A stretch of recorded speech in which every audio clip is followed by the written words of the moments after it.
우리에게 주시는 축복과 변화의 말씀은 다니엘 6장 1절에서 10절입니다. 함께 읽도록 하겠습니다. 시작. 다리오가 자기의 뜻을 대로 고관 120명을 세워 전국을 통치하게 하고 또 그들 위에 총리 셋을 두었으니 다니엘이 그 중에 하나이라. 이는 고관들로 총리에게 자기 직무를 보고하게 하여 왕에게 손해가 없게 하려 함이었더라.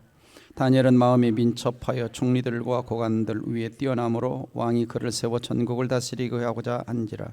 이에 총리들과 고관들이 국사에 대하여 다니엘을 고발할 근거를 찾고자 하였으나 아무 근거 아무 허물도 찾지 못하였으니 이는 그가 충성되어 아무 그릇됨도 없고 아무 허물도 없음이었더라.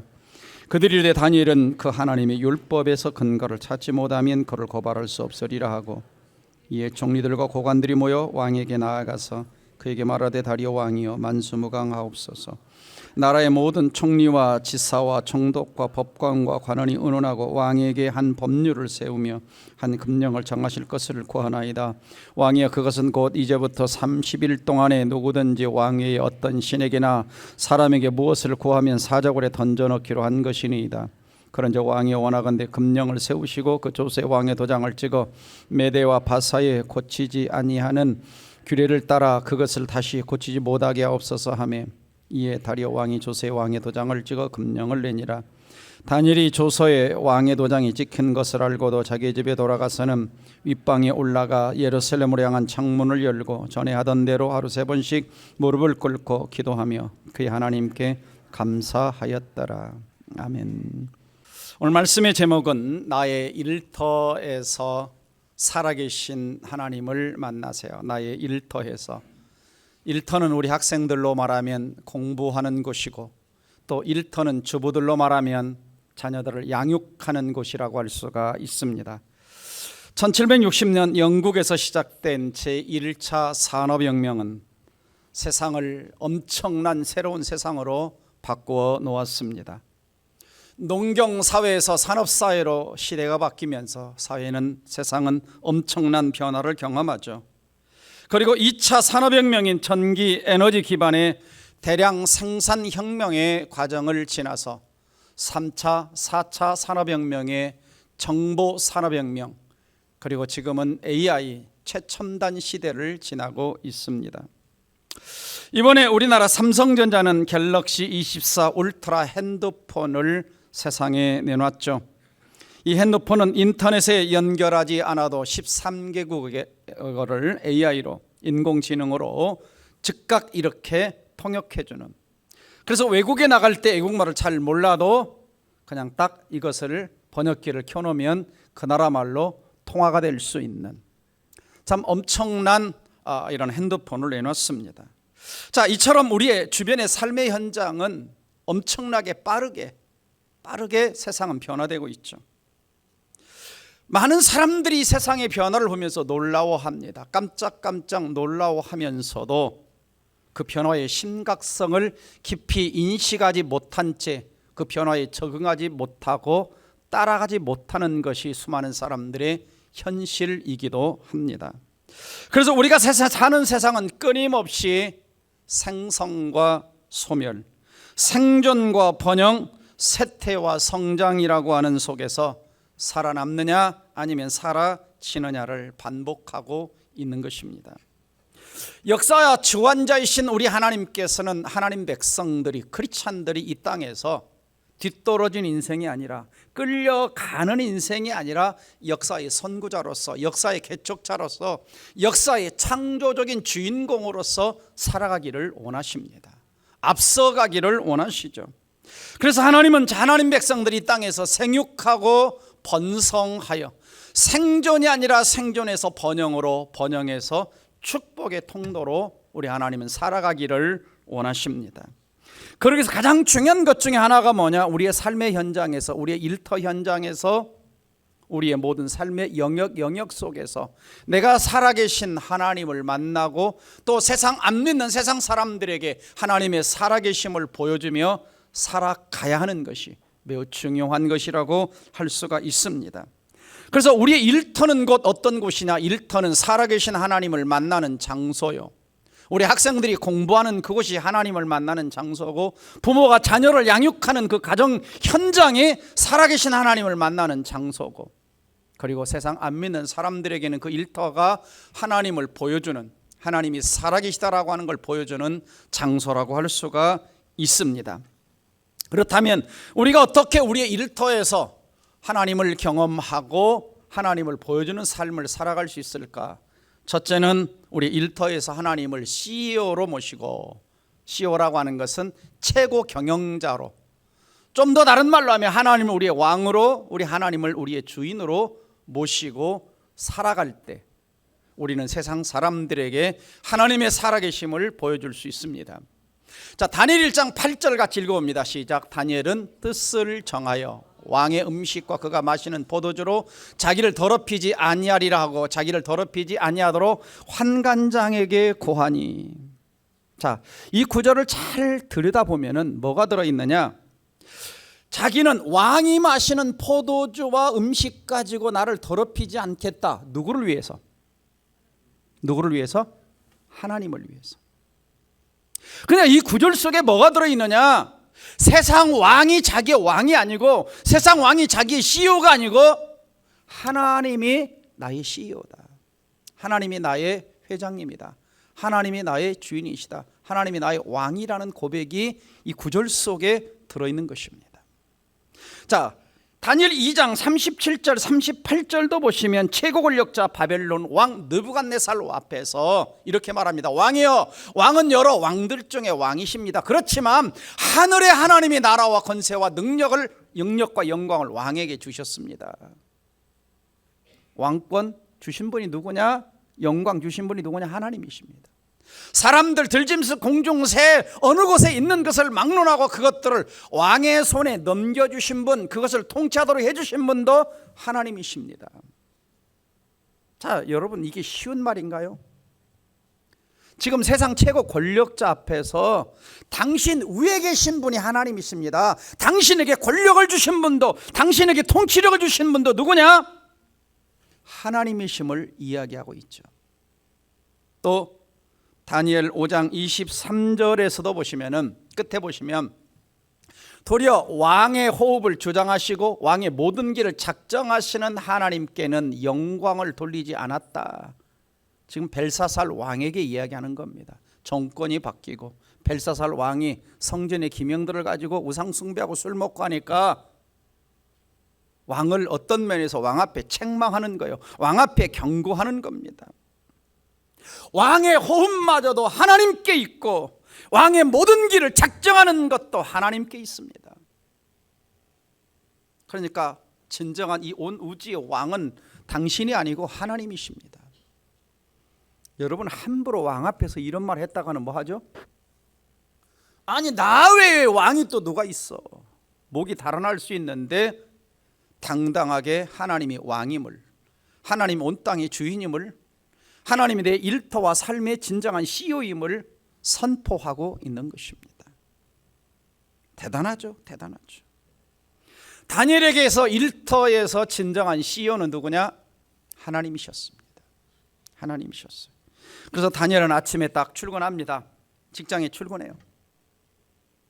출근을 하면서 우리 회사의, 우리 직장의 CEO는 누구다? 회장님은 하나님이시다. 이 생각 가지고 출근하는 거예요. 우리 학생들은 학교에 갈 때 우리 학교 교장 선생님은 누구다? 하나님이시다. 엄마들은 자녀를 양육할 때 진짜 이 아이들을 양육하는 분은 누구다? 하나님이시다. 이 생각을 하는 거예요. 삶의 모든 영역 속에서 하나님을 왕으로 인정하며 살아가는 거죠. 그러니 하나님이 그 삶 속에 역사를 안 하실 수 있겠습니까? 다니엘은 바벨론이라고 하는 나라의 법이 있죠. 여러 가지 규칙들이 있을 겁니다. 근데 항상 다니엘은 나라의 법보다도 하나님의 법이 우선입니다. 하나님의 법에 먼저 순종을 해요. 자, 오늘 5절 잘 보세요. 5절. 그들이, 총리의 다른 고관들이 이 다니엘은 하나님의 율법에서 근거를 찾지 못하면 그를 고발할 수 없으리라. 그러니까 이 주변의 사람들은 뭘 알고 있냐? 다니엘은 철저하게 삶의 기준이 하나님 말씀이라는 걸 알고 있어요. 그래서 뭐 하겠다는 거냐? 하나님의 율법에 어긋나는 법을 만들어서 30일 동안 누구의 신 앞에서도 기도하지 못하는 법을, 임시법을 만드는 겁니다. 하나님을 대적하고 하나님 백성들이 살아가지 못하도록, 믿음 생활, 신앙생활 하지 못하도록, 다시 말하면 세상은 악법을 만드는 거예요. 우리의 믿음 생활 하지 못하도록 악법을 만드는 겁니다. 우리는 눈여겨볼 필요가 있습니다. 세상은 그렇습니다. 어떻게든 하나님 백성들이 이 땅에서 하나님을 하나님답게 섬기지 못하도록 법을 만드는 거예요. 우리나라 국회에도 끊임없이 차별금지법 안에 동성애법이 들어가 있어서 동성애를 합법화하는 지금 작업들을 끊임없이 여러 당에서 국회의원들이 올리고 있습니다. 그건 뭐에 반하는 거예요? 하나님 말씀에 어긋나는 겁니다. 이게 세상입니다. 그래서 하나님 백성들이 세상에 산다는 게 쉽지 않죠. 그래서 다니엘에게 있어서 자기의 모든 삶의 기준, 도덕적 기준, 윤리적 기준, 삶의 기준은 뭐냐? 하나님의 법이 우선입니다. 그래서 하나님의 법하고 세상의 법하고 부딪혔을 때 그는 하나님의 법에 먼저 순종하는 거죠. 이걸 알고 사람들이 다니엘 한 사람 때문에 법을 만드는 겁니다. 한 사람 때문에. 이게 세상입니다. 6장 10절에서도 보시면, 오늘 보면 6장 10절에 보면은, 자, 왕의 조서 도장 꽝 찍었어요. 30일 동안 다른 어떤 신에게 기도하면 사자밥이 되는 거예요. 그걸 알아요, 몰라요? 알고도 뭐 하고 있습니까? 다니엘은 전에 하던 대로 하나님 앞에 기도합니다. 내 삶의 진정한 왕은 법도 아니고 세상도 아니고 누구라는 거예요? 하나님이라는 거예요. 엄청난 겁니다. 그래서 정말 저와 여러분은 삶의 모든 현장 속에, 일터 현장 속에, 사업을 할 때, 모든 걸 할 때 하나님이 내 삶의 누구다? 왕이시다, CEO다, 주인이다. 이것이 철저할 때 하나님이 그 삶 속에 강력하게 일을 하시는 겁니다. 두 번째는 일터에서 최선을 다하고 탁월함을 보여줘야 됩니다. 탁월함. 자, 3절 같이 읽어봅니다. 다니엘은 마음이 민첩하여 총리들과 고관들 위에 뛰어남으로 왕이 그를 세워 전국을 다스리게 하고자 한지라. 총리들과 고관들 위에 뛰어남으로. 자, 여러분, 지금 이 나라는 작은 나라가 아닙니다. 작은 나라가 아니에요. 그 당시 어마어마한 세계 최대의 강국입니다. 그 나라에서 고관들 위에 총리, 총리들 위에 총리, 그렇다면 얼마나 실력이 뛰어났겠습니까? 얼마나 실력이 뛰어났겠어요? 그렇다면 그 실력이 한순간에 그 실력이 갖춰진 것이 아니죠. 얼마나 열심히 살았겠어요? 얼마나 최선을 다해 살았겠어요?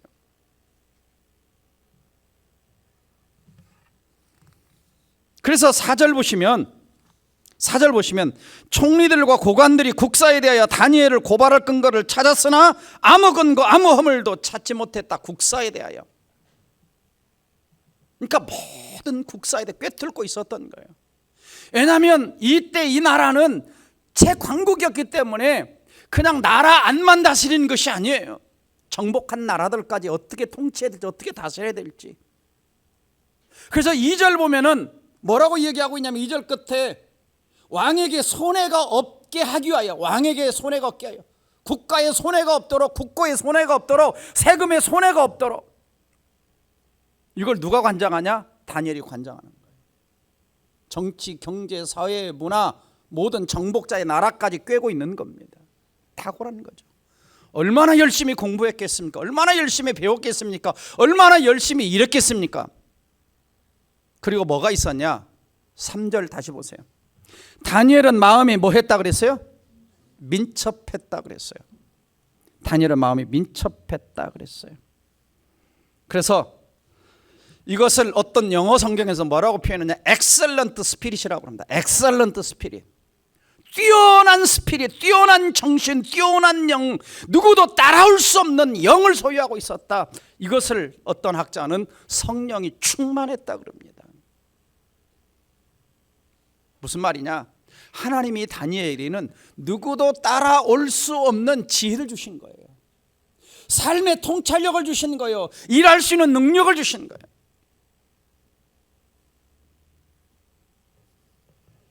그래서 하나님 백성들은 일터에서 섬기고 일을 할 때 대충 하면 안 됩니다. 그럭저럭 해서는 안 됩니다. 겨우 내 목에 불칠하기 위한 생존의 수준에서 일을 해서는 안 됩니다. 우리 학생들은 공부할 때 겨우겨우 내 성적 유지하는 정도 공부해서는 안 되는 거예요. 겨우 내 자녀를 키워내는 정도 해서는 안 되는 거예요. 우리는 탁월함을 추구해야 됩니다. 자, 우리 학생들만 한번 따라서 해봅시다. 탁월함을 추구합시다. 그렇게 해가지고 탁월해지겠어요? 목소리가 힘이 없는데. 우리가 이런 말 하잖아요. 엑설런트 하다 그러잖아요. 엑설런트. 다니엘이 엑설런트 했어요. 탁월했어요. 국사를 하는데 탁월했어요. 정치를 하는데 탁월했어요. 정직했어요. 성실했어요. 충성스러웠어요. 그래서 이것을 한때 미국에서는 어떤 단어로 썼냐? 이러한 사람을 인테그리티하다. 우리말로 번역이 어려운다. 정직하고 성실하고 진실하고 충성되고 일도 잘하고 이게 다 들어있는 게 인테그리티. 대단하죠.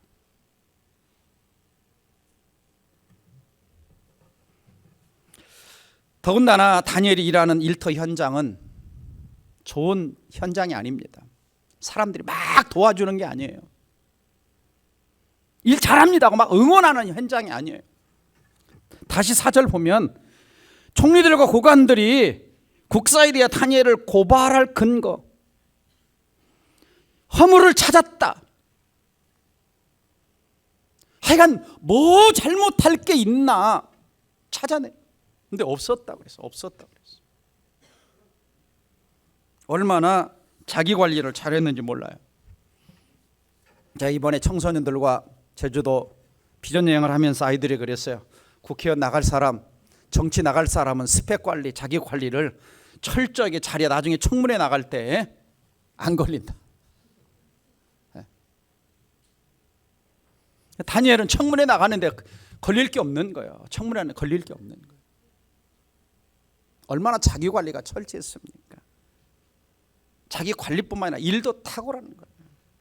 정말 보세요. 막 가만히 그 다니엘이 일하는 지금 이 궁전을 생각해 보세요. 다리오 왕에는 궁전에 다 이게 지금 관리 모여 있는데 다니엘 한 사람만 지금 빛이 반짝만하고 다른 데는 막 이 사자떼 같이 울거려가지고 막 물어뜯으려고 하는 그 현장에 지금 음모, 술수, 계략, 모함 지금 이게 가득 찬 곳에 지금 일을 하는 겁니다. 여러분, 하나님 백성들이 세상에서 일하는 일터는 하나님 백성들을 그렇게 환영하는 곳이 아닙니다. 좋아하지 않아요. 왜? 성경적으로 그렇습니다. 예수님께서 제자들을 세상에 파송할 때 뭐라고 말하냐? 내가 너희를 세상에 보내는데 양들을 이리 가운데 보낸 것 같다. 세상은 너희를 미워하나 세상이 너희를 미워하는 것이 아니라 나를 미워하는 것이다. 하나님 백성들이 어떤 일터 속에 있는 것은 때로는 이리 때 한가운데 들어 있을 수가 있어요. 환영하지 않아요. 반겨주지 않아요. 그래서 때로는 정직하고 진실한 것을 싫어할 수가 있습니다. 그런 것을 일하고 있죠. 사는 성도 여러분, 우리는 직장과 일터에서 생존자의 태도로는 세상을 변화시킬 수 없습니다. 엑설런트 해야 돼요. 열심히 공부해야 됩니다. 연구해야 됩니다. 그 책을 많이 읽으셔야 돼요. 우리 학생들은 책을 많이 읽어야 돼요. 학교 공부 외에도 읽어야 돼요. 학교 공부 외에도. 목사님도 대학 다니면서 열심히 책을 읽었어요. 학교 책 외에 일주일에 한 5권 정도 읽으려고 노력을 했어요. 그래서 1년에 한 300권 정도 책을 학교 교과서 외에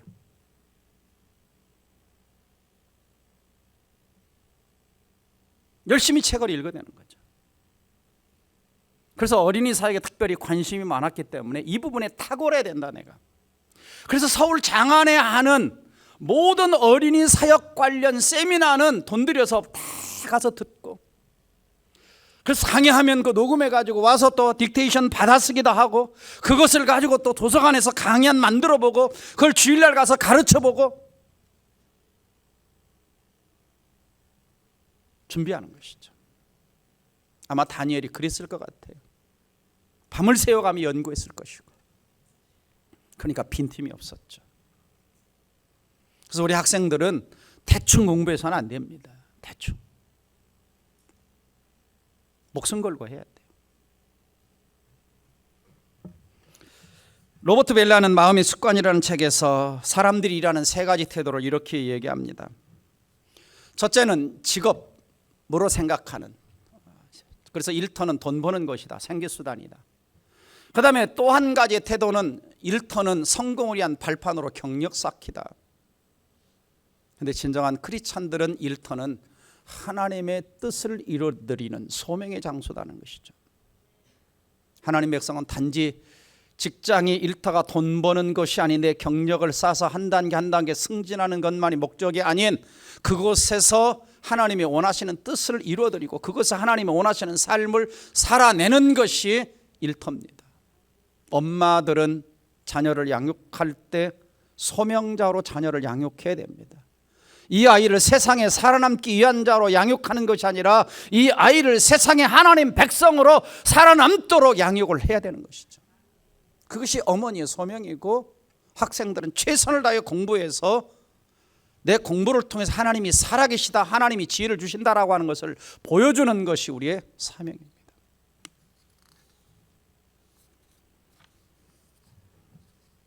사랑하는 성도 여러분, 삶의 현장에 비록 일터가 어렵습니다. 그렇죠. 요즘 얼마나 어렵습니까? 문 닫는 회사가, 문 닫는 가게들이 얼마나 많습니까? 그 속에서도 우리가 살아남으려면 철저하게 탁월함과 충성됨이 필요합니다. 그럼 하나님이 도와주시죠. 세 번째는 기도로 하나님의 살아계심을 보여주어야 합니다. 그래서 10절 말씀 보면 다니엘은 하나님 앞에 기도하죠. 하루 3번씩. 그런데 잘 보시면 전에 하던 대로 그랬어요. 자, 무슨 말입니까? 다니엘은 그때만 기도한 게 아니에요. 다니엘은 10대 초반에 바벨론에 끌려왔을 때부터 기도는 다니엘의 삶의 습관이었습니다. 그래서 다니엘은 국사, 나라에 어떤 문제든지, 그것이 어려운 문제든 쉬운 문제든 국사가 주어지면 하나님 앞에 그거 들고 가서, 하나님, 이런 업무가, 이런 일이, 이런 책임이 주어졌는데 하나님 어떻게 해야 될까요? 하나님 지혜를 주시고 감당할 수 있는 능력을 주옵소서. 대표적으로 나오는 것이 다니엘 2장에서 느부갓네살 왕이 꿈을 꿨어요. 근데 어떤 꿈을 꿨는지 몰라. 내용도 모르고 꿈도 해석도 못해. 근데 뭐라고 그러냐? 박수와 술객들한테 내 꿈 알아내, 그리고 해석까지 해와. 그게 그 당시 왕의 권력이었단 말이죠. 너희들 내 꿈 뭐 꿨는지 못 알아내고 그거 해석 아니면 다 죽여. 지금 왕이 지금 이렇게 이야기하고 있는 상황이에요.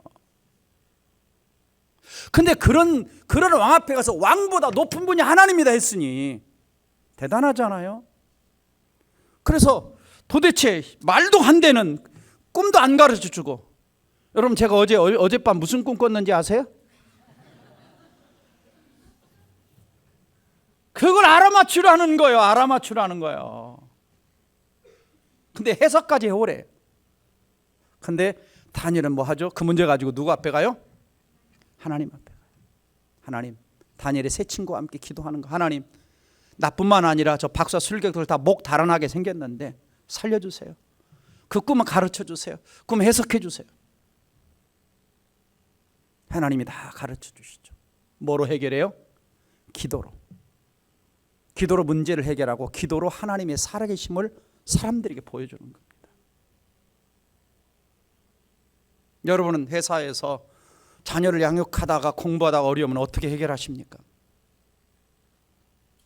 하나님 앞에 언제 그 문제 가지고 문제가 해결될 때까지, 하나님 음성이 들릴 때까지, 하나님이 답을 달아주실 때까지 하나님 앞에 매달려 기도해 본 적이 있습니까?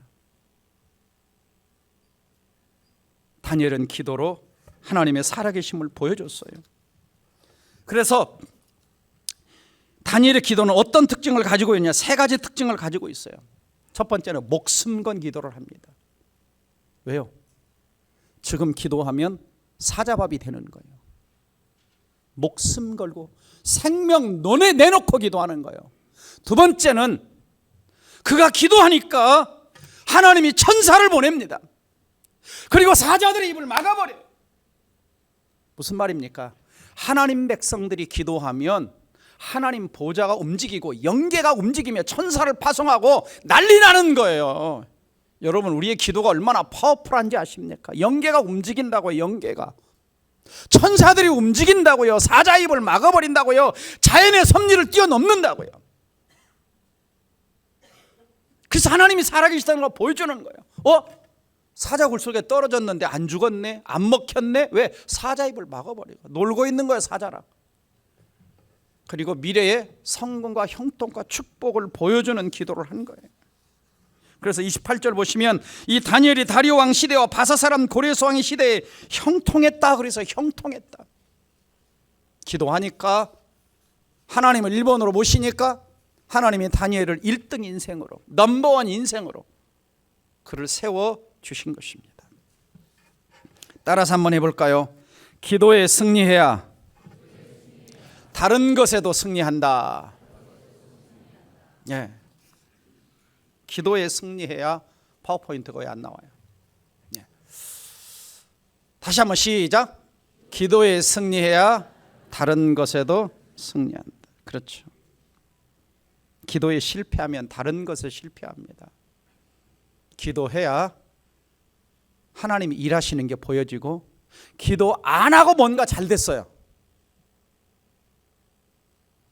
그러면 하나님이 은혜를 베풀어 주셨든지 아니면 하나님의 영광을 못 받으십니다. 조셉 스크린턴이라는 학생이 있었어요.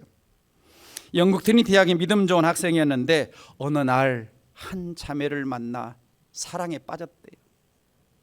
그래서 이제 다 약혼식을 하고 결혼식을 이제 얼마 앞두고 있는데 안타깝게도 그 자매가 수영을 하다가 물에 빠져 죽게 됩니다. 그러자 이 스크린턴하는 청년은 낙심과 슬픔과 절망에 빠져 밖에도 나오지 않고 사람도 만나지 않고 그냥 방 속에 방콕하고 있어요. 그러자 이걸 지켜보던 엄마가 너무 안타까워가지고 얘야 좀 친구들 좀 사겨라, 밖에 나와서 친구들 좀 사겨. 그러니까 아니야, 나는 누구도 사귀기 싫어요. 앞으로 평생 독신으로 살 거예요. 엄마가 다시 말합니다. 아니, 너에게 여전히 친구가 필요하다니, 너의 좀 속마음을 터놓고 얘기할 수 있는, 공감해 줄 수 있는, 너와 함께 인생을 걸을 수 있는 친구가 필요하다니. 아이, 싫다니까요. 이제 안 사겨요, 안 사겨. 그러자 엄마가 이렇게 말하죠. 아니, 그 여자친구 말고 너 진정한 친구 대신 예수님이 계시지 않니? 너는 예수님에게 이야기하지 않았잖아.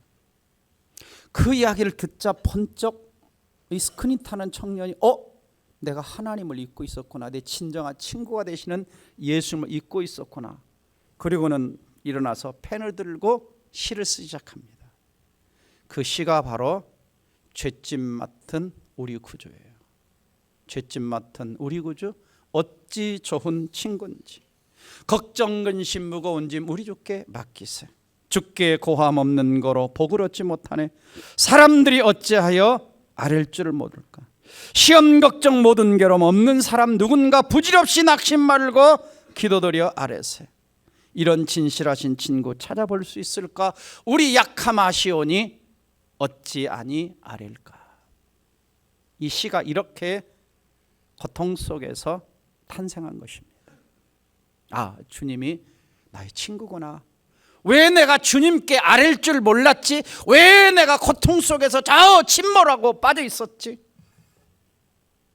발트 벌처라는 사람이 이렇게 이야기를 했습니다. 같이 한번 읽어보도록 하겠습니다. 시작. 고통과 슬픔으로 엎드려 있느냐? 기도할 것밖에 없고, 박해받고 뭐 안 받고 미움을 받느냐? 기도할 것밖에 없으며, 일태 어려움이 찾아왔느냐? 기도할 것밖에 없느니라. 그렇죠. 기도는 나도 살아계신 하나님을 만나고 세상 사람들에게도 하나님의 살아계심을 보여줄 수가 있습니다. 마지막으로 믿음으로 사는 자가 하나님의 살아계심을 보여줄 수 있습니다. 23절 끝에 보면 이는 그가 자기 하나님을 믿었다 그랬어요. 사자굴에 던져졌는데 몸이 조금도 상하지 않았는데 그 이유가 뭐라고 얘기하고 있느냐?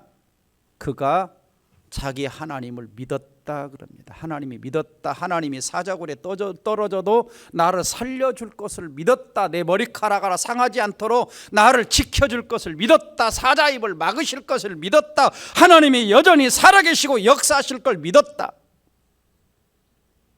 참 우리가 다니엘을 보면 대단하죠. 그리고 다니엘의 세 친구 보면 풀무불 속에 던져져도 참 하나님을 믿는 모습 보면 대단하지 않습니까? 대단한 거예요. 믿음이 변함이 없었던 거죠. 어떤 상황 속에도 변함이 없었던 거죠. 그래서 여러분, 진정한 믿음은요, 용기를 만들어냅니다. 진정한 믿음은 하나님을 믿고 모험을 하게 돼요. 진정한 믿음은 모험을 하게 되면 하나님의 역사와 능력과 기적을 경험하게 만들어주는 겁니다. 지난주도 배웠잖아요. 믿음으로 새 일을 시작할 때 발걸음을 내딛는 거예요. 하나님 일하시는 걸 보죠.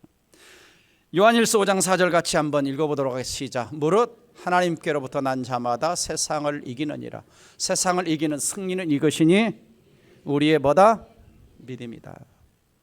그래서 여러분의 일터는 내 믿음을 시험하는 훈련장이에요. 믿음이 이 예배당에서 검증되는 게 아니라니까요. 어디서 여러분이 참 믿음이니까 검증되느냐? 여러분의 일터에서 사자굴에 던져지는 상황이 왔을 때, 풀무불에 던져지는 상황이 왔을 때, 도무지 내 힘으로 해결할 수 없던 문제가 내 사업장 앞에 턱 하고 닥쳤을 때, 그때 내 믿음이 그때 검증되는 거예요.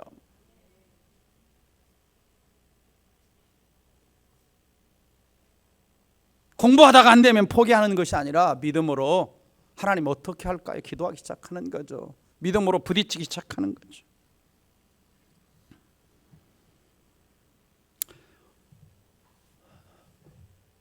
한국교회 트렌드 2024라고 하는 책을 보면 한국교회 현실을 꼬집어 이야기를 하고 있습니다. 지난 몇 년간 한국교회는 코로나를 겪으면서 성도들의 신앙을 검증하는 시간이었다. 이제 코로나가 끝나고 현장 예배가 회복되었지만 아직까지도 현장 예배에 나오는 출석의 숫자는 굉장히 저조하다. 그래서 보통 교회마다 20에서 25%가 코로나 이전의 예배 출석 수준이 회복되지 않고 있다라고 얘기합니다. 20에서 25%. 제가 아는 서울의 어떤 교회는 코로나 이전에 작년 출석이 8,000명이 모였어요. 주일날. 큰 교회죠. 코로나가 지금 끝나고 그 교회가 지금 4,000명이 출석하고 있습니다. 출석이 반토막이 됐어요. 동백사나이 교회는 한 90% 정도 회복이 됐습니다. 90% 정도. 아직도 코로나 이전에 예배 출석만큼이 회복이 안 됐어요.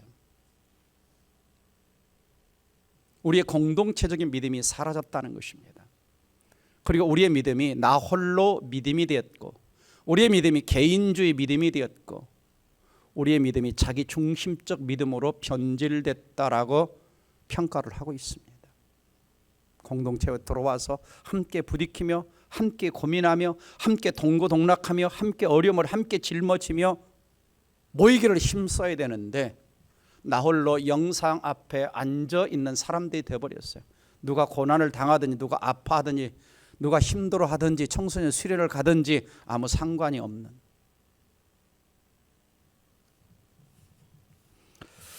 사랑하는 성도 여러분, 우리가 믿음으로 산다라고 하는 것은 쉽지 않습니다.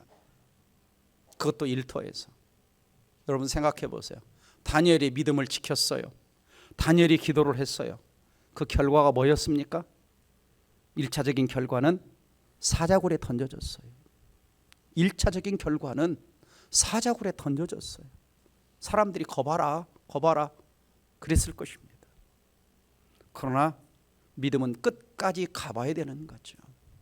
우리가 믿음으로 하나님의 일을 하려고 할 때 정말 어려운 일들이 많습니다.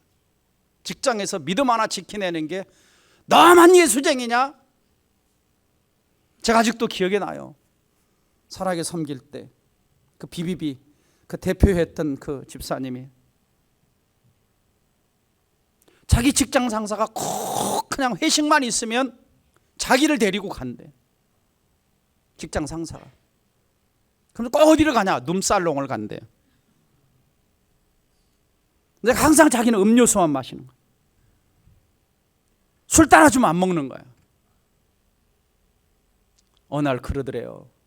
뭐가 그러더래요. 저는 교회 다닙니다. 예수 믿습니다. 교회 집사입니다. 안 됩니다. 그랬더니 직장 상사 먹어 나도 교회 집사야 그러더래요.